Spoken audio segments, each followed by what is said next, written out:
Shalom, selamat pagi saudara yang terkasih di dalam Kristus Yesus. Sungguh suatu anugerah yang indah, suatu anugerah yang baik yang Tuhan berikan kepada kita, di mana pada pagi hari ini kita boleh kembali berjumpa di dalam renungan GKI Palembang. Nah saudara, sebelum kita bersama membaca dan merenungkan kebenaran firman Tuhan, mari kita mengawalinya dengan berdoa. Tuhan Allah Bapa di surga, sungguh kami bersyukur, berterima kasih. Kami merasakan bagaimana kasih Tuhan masih Tuhan berikan dan Tuhan limpahkan dalam hidup kami. Terbukti bagaimana Engkau memberikan kesempatan pada pagi hari ini bagi kami untuk masih terus bisa bernafas, untuk masih terus bisa merasakan anugerah dan sukacita daripada Tuhan. Engkau masih membangunkan kami dari peristirahatan kami tadi malam. Dan terlebih untuk berkat kebenaran firman Tuhan yang akan kami renungkan bersama, yang boleh menjadi suatu pelajaran kehidupan bagi kami bersama. Berfirmanlah atas kami Tuhan, kami anak-anak-Mu siap mendengar. Hanya di dalam Tuhan kami Yesus Kristus kami berdoa dan mengucap syukur. Amin. Saudara, renungan kita pada pagi hari ini untuk mengawali bulan kita, yaitu bulan kelima pada tahun 2021, terambil dalam kitab Hosea, pasal yang pertama hingga pasal yang kedua. Di sini saya akan memberikan tema bagi kita, yaitu kesetiaan yang sempurna. Saya akan membacakan beberapa ayat saja, yaitu Hosea pasal pertama ayat yang kedua sampai dengan ayat yang ketiga. Demikian firman Tuhan.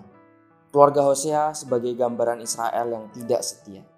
Ketika Tuhan mulai berbicara dengan perantaraan Hosea, berfirmanlah ia kepada Hosea, "Pergilah, kawinilah seorang perempuan sundal dan peranakanlah anak-anak sundal, karena negeri ini bersundal hebat dengan membelakangi Tuhan."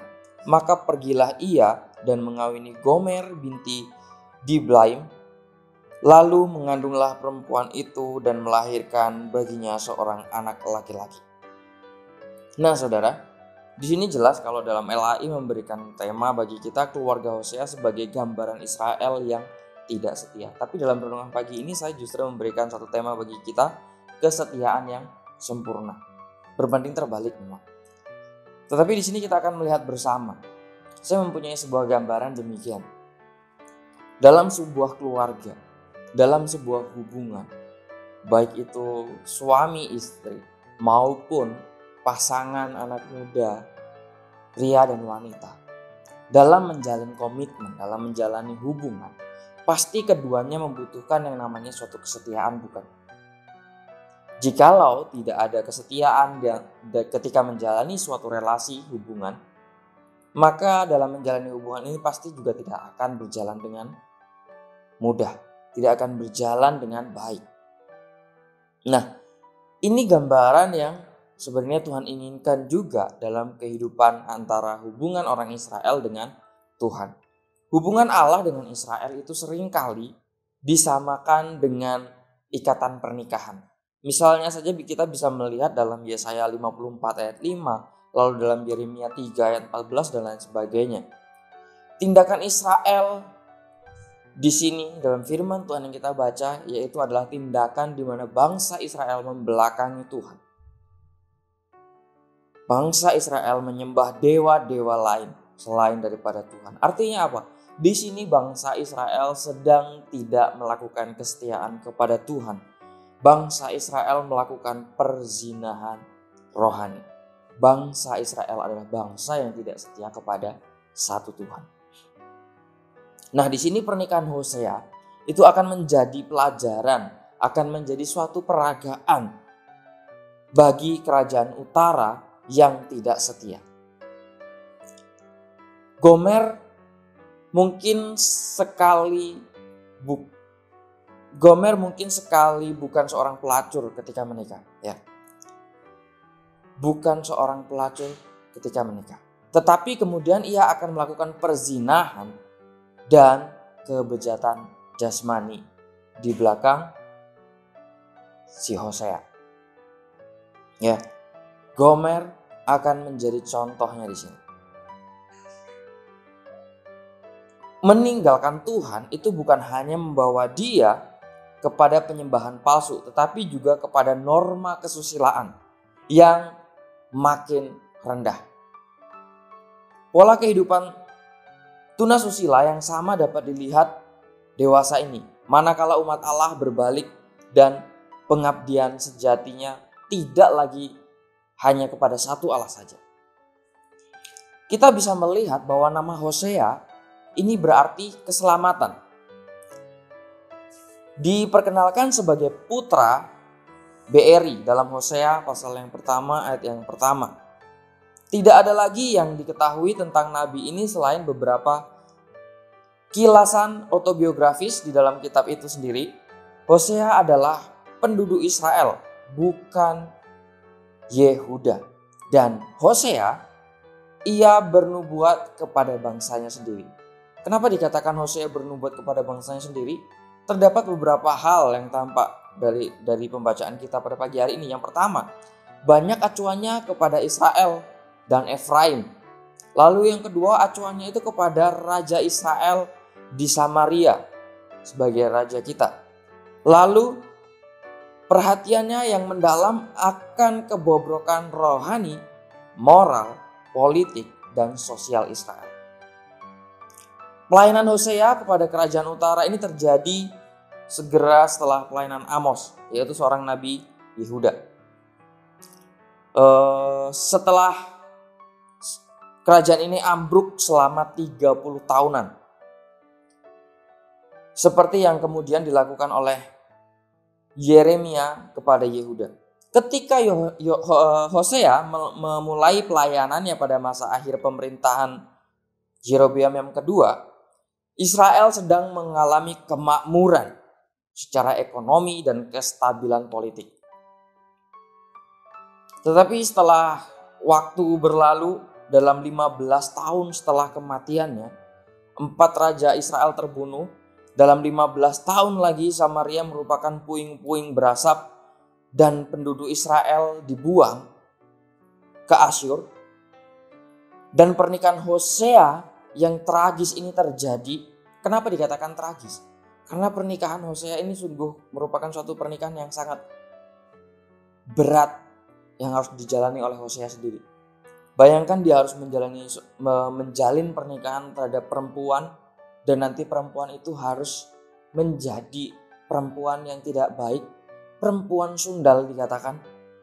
Siapa sih yang suka atau yang bisa menerima dengan lapang dada jika seorang suami harus menikahi seorang perempuan yang nantinya harus menjadi seorang perempuan sundal? Pasti tidak mudah, bukan? Sangat tidak mudah. Allah memerintahkan Hosea untuk kawinilah seorang perempuan sundal, dikatakan dalam Hosea yang pertama ayat yang kedua tadi. Untuk menuliskan ketidaksetiaan rohani Israel kepada Allah. Sekalipun ada yang menafsirkan pernikahan Hosea sebagai kiasan khayalan, tapi kebanyakan orang juga melihat bahwa pernikahan ini adalah suatu pernikahan yang nyata. Sehingga Hosea dalam menjalaninya sungguh tidak mudah. Akan tetapi, kelihatan tidak mungkin bahwa Allah itu akan memerintahkan seorang nabi yang saleh menikahi perempuan yang sundal untuk menggambarkan berita Tuhan kepada Israel. Rupanya kemungkinannya lebih besar bahwa Hosea menikahi Gomer ketika ia masih perawan dan kemudian ia menjadi pelacur. Jadi perintah untuk kawinilah seorang perempuan sundal itu diberikan sebagai nubuat yang mengantisipasi apa yang akan terjadi. Dan adapun yang menjadi tujuannya yaitu nubuat Hosea adalah usaha terakhir Allah untuk memanggil orang Israel supaya bertobat dan kembali menyembah kepada Allah yang tunggal itu. Supaya bangsa Israel dalam kefasikan mereka yang tak kunjung berakhir itu bertobat dan kembali berbalik kepada Allah yang satu itu. Tetapi karena tak kunjung akhirnya menyerahkan mereka kepada hukuman atas dosa-dosa mereka. Disinilah dalam kitab inilah kita akan melihat bagaimana Allah menyatakan keberdosaan bangsa Israel dan melakukan penghukuman terhadap bangsa Israel. Yang pertama, kita akan melihat bahwa Allah itu mempertahankan kasih-Nya kepada umat perjanjiannya dan dengan sungguh-sungguh ingin menebus mereka dari segala dosa, dari segala kejahatan, dari segala ketidaksetiaan yang mereka lakukan. Itu yang pertama. Lalu yang kedua, bahwa hal-hal menyedihkan terjadi apabila orang terus-menerus tidak mentaati Allah dan menolak kasih-Nya yang menebusnya. Ketidaksetiaan istri Hosea dicatat sebagai gambaran ketidaksetiaan Israel kepada Allah Israel. Gomer mengejar-ngejar laki-laki lain, sedangkan Israel mengejar-ngejar dewa-dewa lain. Gomer melakukan zina jasmaniah, sedangkan Israel melakukan zina rohani. Kisah ini menerangkan pernikahan Hosea kepada Gomer. Nama ketiga anak mereka adalah tanda-tanda nubuat bagi Israel, yaitu yang bernama Yizreel, Allah mencerai beraikan. Lalu ada anak mereka yang bernama Loruhama, yang berarti tidak dikasihan, dan Loami, bukan umatku. Kasih Hosea yang tekun kepada istrinya yang berzina melambangkan ketabahan, kesetiaan, kasih Allah kepada Israel. Inilah kenapa saya memberikan tema kepada kita, kesetiaan yang sempurna. Karena di sini kita bisa melihat bagaimana Allah terus melakukan proses dan menunjukkan kasih setianya kepada bangsa Israel. Sekalipun jika kita melihat dari beberapa nama anak-anak Hosea ini, yaitu Allah mencerai beraikan, tidak dikasihi, lalu bukan umatku, yang artinya Allah tidak lagi mau mengakui bangsa Israel sebagai umat pilihannya. Tetapi kembali kita bisa melihat di akhir perenungan kita bahwa ternyata kesetiaan Hosea terhadap Gomer itu menunjukkan kesetiaan yang sempurna Tuhan kepada bangsa pilihannya, yaitu bangsa Israel. Sungguh mulia, sungguh kasih yang begitu sempurna. Bahkan kasih yang tidak ada duanya di tengah kehidupan kita hingga pada saat ini. Saudara yang terkasih dalam Tuhan kita Yesus Kristus, mari kita tilik diri kita. Mari kita tilik hati kita masing-masing satu persatu. Lebih dalam lagi. Apakah benar dalam kehidupan kita benar-benar kita adalah orang yang setia di hadapan Tuhan? Atau ada hal lain yang membuat kita ternyata diam-diam kita telah menduakan Tuhan? Atau mungkin kita justru dengan sengaja tidak mempercayai Tuhan dengan sepenuh hati? Perlu kita renungkan hal ini. Jangan sampai murka Tuhan itu terjadi seperti murka Tuhan terjadi pada bangsa Israel. Pada akhirnya Tuhan mencerai beraikan mereka. Pada akhirnya Tuhan tidak mengasihani mereka. Dan pada akhirnya mereka tidak diakui lagi sebagai umat pilihan Tuhan. Mari kita berhati-hati dalam setiap kehidupan kita. Kita melihat apakah kita benar-benar orang yang setia kepada Tuhan. Apakah kita benar-benar orang yang tidak melakukan perzinahan di luar sana. Sebab Allah selalu menuntut kesetiaan kepada kita. Allah tidak ingin diduakan. Sama halnya dengan ketika kita melakukan atau kita mempunyai komitmen dengan lawan jenis kita. Laki-laki terhadap perempuan sebagai pasangan hidup, suami istri sebagai pasangan hidup. Tentunya kita juga merindukan pasangan hidup yang setia kepada kita. Bukan pasangan hidup yang menduakan kita di belakang kita. Demikian juga Tuhan dalam kehidupan kita. Dia menginginkan kesetiaan yang sempurna yang kita lakukan dan kita berikan kepada Tuhan. Mari kita merenungkan hal ini supaya kita semakin hari boleh semakin menyadari dan kita boleh meninggalkan hal-hal yang lain yang ternyata menduakan kita di hadapan Tuhan. Mari kita lakukan kesetiaan yang sempurna ini kepada Tuhan. karena kasih-Nya begitu sempurna kepada kita. Kita berdoa. Tuhan, kami bersyukur, berterima kasih memiliki Allah seperti Engkau. Allah yang begitu setia, Allah yang begitu sempurna. Sehingga di tengah segala keberdosaan kehidupan kami, di tengah segala kesalahan dan pelanggaran juga kejahatan kehidupan kami, Engkau masih rela mengorbankan diri-Mu di atas kayu salib.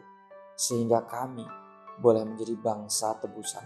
Sehingga kami boleh menjadi umat pilihan Tuhan. Kami sungguh bersyukur ya Tuhan. Dan kami mohon pengampunan-Mu jikalau dalam kehidupan kami masih terus menduakan Engkau. Kami masih memilih dunia ketimbang Engkau. Kami masih memilih hal-hal yang menyukakan hati dan pikiran kami ketimbang hal-hal yang menyukakan Engkau ya Tuhan. Ampuni kami ya Tuhan. Mohon Tuhan mengampuninya, supaya kami layak mendapatkan kerajaan surga yang Engkau berikan kepada kami. Terpujilah nama Bapa di surga. Dalam nama Putra-Mu Tuhan kami Yesus Kristus, kami berdoa dan mengucap syukur. Amin.